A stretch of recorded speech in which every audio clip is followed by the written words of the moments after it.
The Dream of Duncan Parrenness by Rudyard Kipling. Footnote copyright 1891 by Macmillan Co. Like Mr. Bunyan of old Duncan Parrenness, writer to the most honorable the East India Company in this God-forgotten city of Calcutta, have dreamed a dream, and never since that kitty my mare fell lame have I been so troubled therefore, lest I should forget my dream, I have made shift to set it down here, though heaven knows how unhandy the pen is to me, who is always readier with sword than inkhorn, when I left London 2 long years since. When the Governor-General's great dance that he gives yearly at the latter end of November was finished, I had gone to mine own room, which looks over that sullen, un-English stream the Hooghly scarce so sober, as I might have been now roaring drunk in the west, is but fuddled in the east, and I was drunk nor easterly, as Mr. Shakespeare might have said, yet in spite of my liquor, the cool night winds though I have heard that they breed chills. And fluxes innumerable sobered me somewhat, and I remembered that I had been but a little wrung and wasted by all the sicknesses of the past 4 months, whereas those young bloods that came eastward with me in the same ship had been all a month back planted to eternity in the foul soil north of Writers' Buildings. So then I thanked God mistily, though to my shame, I never kneeled down to do so for license to live at least, till March should be upon us again. Indeed we that were alive, and our number was less by far than those who had gone to their last account in the hot, whether late past, had made very merry that evening by the ramparts of the fort over this kindness of Providence, though our jests were neither witty, nor such as I should have liked my mother to. When I had lain down, or rather thrown me on my bed, and the fumes of my drink had a little cleared away, I found that I could get no sleep for thinking of 1,000 things that were better left alone first, and it was a long time since I had thought of her. The sweet face of Kitty Somerset drifted, as it might have been drawn in a picture across the foot of my bed, so plainly, that I almost thought she had been present in the body. Then I remembered how she drove me to this accursed country to get rich, that I might the more quickly marry her, our parents on both sides giving their consent, and then how she thought better or worse may be of her troth and wed Tom Sanderson. But a short 3 months after I had sailed from Kitty, I fell amusing on Mrs. Vansithen, a tall pale woman with violet eyes that had come to Calcutta from the Dutch factory at Chinchilla and had set all our young men, and not a few of the factors by the ears. Some of our ladies, it is true, said that she had never a husband or marriage lines at all, but women, and specially those who have led only indifferent good lives themselves, are cruel hard one on another. Besides, Mrs. Vansithen was far prettier than them all. She had been most gracious to me at the Governor-General's rout, and indeed I was looked upon by all as her priya chevalier, which is French for a much worse word now, whether I cared so much as the scratch of a pin. For this same Mrs. Vansithen, albeit I had vowed eternal love 3 days after we met, I knew not then nor did till later on, but mine own pride, and a skill in the small sword that no man in Calcutta could equal kept me in her affections, so that I believed I worshipped her. When I had dismissed her violet eyes from my thoughts, my reason reproached me for ever having followed her at all, and I saw how the 1 year that I had lived in this land had so burnt and seared my mind with the flames of 1,000 bad passions and desires that I had aged 10 months for each one in the devil's school, whereat I thought of my mother for a while, and was very penitent, making in my sinful tipsy mood 1,000 vows of reformation. All since broken I fear me again, and again tomorrow, says I to myself, I will live cleanly forever, and I smiled dizzily, the liquor being still strong in me, to think of the dangers I had escaped, and built all manner of fine castles in Spain, whereof a shadowy Kitty Somerset that had the violet eyes and the sweet slow speech of Mrs. Vansithen was always queen. Lastly, a very fine and magnificent courage that doubtless had its birth in Mr. Hastings' Madeira grew upon me, till it seemed that I could become Governor-General, Nawab Prince I, even the great Mogul himself, by the mere wishing of it, wherefore taking my first steps random and unstable enough towards my new kingdom, I kicked my servants sleeping without till they howled, and ran from me, and called heaven and earth, to witness that I Duncan Parrenness was a writer in the service of the company, and afraid of no man. Then seeing that neither the moon nor the great bear were minded to accept my challenge, I lay down again, and must have fallen asleep. I was waked presently by my last words repeated 2 or 3 times, and I saw that there had come into the room a drunken man, as I thought from Mr. Hastings' rout. He sate down at the foot of my bed in all the world as it belonged to him, and I took note as well as I could that his face was somewhat like mine own grown older, save when it changed to the face of the Governor-General, or my father dead these 6 months.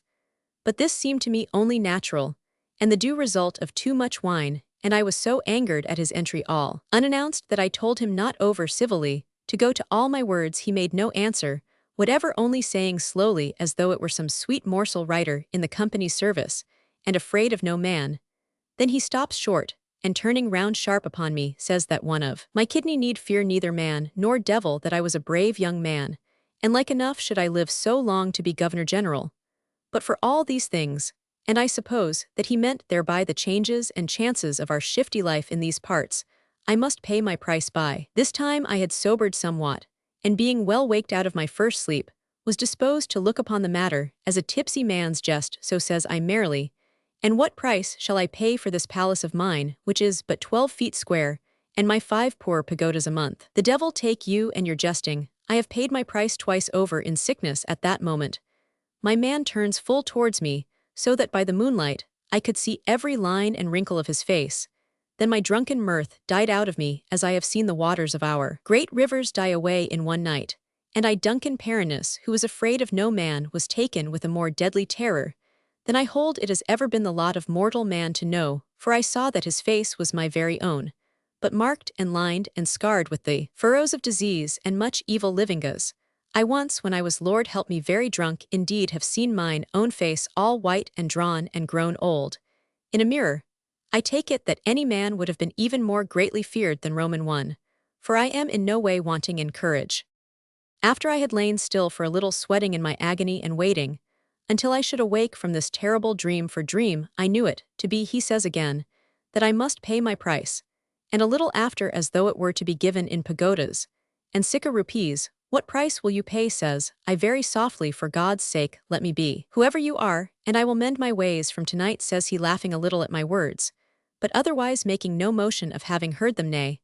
I would only rid so brave a young ruffler as yourself of much that will be a great hindrance to you on your way through life in the Indies, for believe me, and here he looks full on me once more, there is no return at all this rigmarole, which I could not then understand. I was a good deal put aback, and waited for what should come next. Says he very calmly, give me your trust in man. At that I saw how heavy would be my price, for I never doubted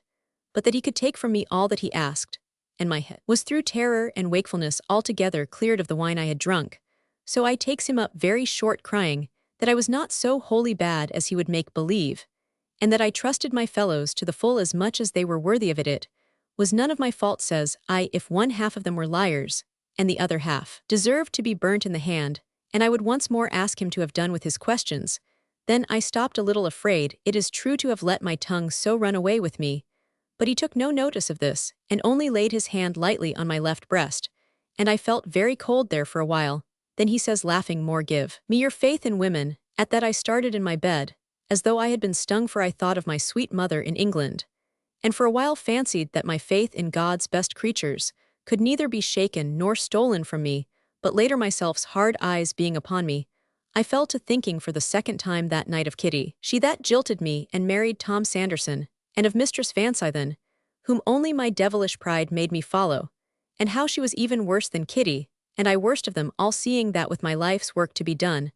I must needs go dancing down the devil's swept and garnished causeway, because forsooth there was a light woman's smile at the end of it, and I thought that all women in the world were either like Kitty or Mistress Vansithen, as indeed they have ever since been to me, and this put me to such an extremity of rage and sorrow, that I was beyond word glad when myself's hand fell again on my left breast, and I was no more troubled by these follies. After this he was silent for a little, and I made sure that he must go or I awake ere long. But presently he speaks again, and very softly, that I was a fool to care for such follies as those he had taken from me, and that ere he went he would only ask me for a few other trifles, such as no man, or for matter of that boy, either would keep about him in this country. And so it happened that he took from out of my very heart, as it were looking all the time into my face with my own eyes, as much as remained to me of my boy's soul and conscience. This was to me a far more terrible loss than the two that I had suffered before, for though, Lord help me, I had travelled far enough from all paths of decent or godly living, yet there was in me, though I myself righted, a certain goodness of heart, which when I was sober or sick, made me very sorry of all that I had done before the fit came on me, and this I lost wholly, having in place thereof another deadly coldness at the heart. I am not, as I have before said, ready with my pen, so I fear that what I have just written may not be readily understood yet. There be certain times in a young man's life, when through great sorrow or sin all the boy in him is burnt and seared away, so that he passes at one step to the more sorrowful state of manhood, as our staring Indian day changes into night, with never so much as the gray of twilight to temper the two extremes. This shall perhaps make my state more clear, if it be remembered that my torment was 10 times as great as comes in the natural course of nature to any man at that time. I dared not think of the change that had come over me, and all in one night, though I have often thought of it, since I have paid the price, says I, my teeth chattering, for I was deadly cold. And what is my return at this time? It was nearly dawn, and myself had begun to grow pale and thin against the white light in the east, as my mother used to tell me is the custom of ghosts and devils, and the like. He made as if he would go, but my words stopped him, and he laughed as I remember that I laughed when I ran Angus McAllister through the sword arm last August, because he said that Mrs. Vansithen was no better than she should be. What return, says he, catching up my last words, why strength to live as long as God or the devil pleases, and so long as you live, my young master, my gift. With that he put something into my hand, though it was still too dark to see what it was, and when next I looked up he was gone. When the light came, I made shift to behold his gift, and saw that it was a little piece of dry bread,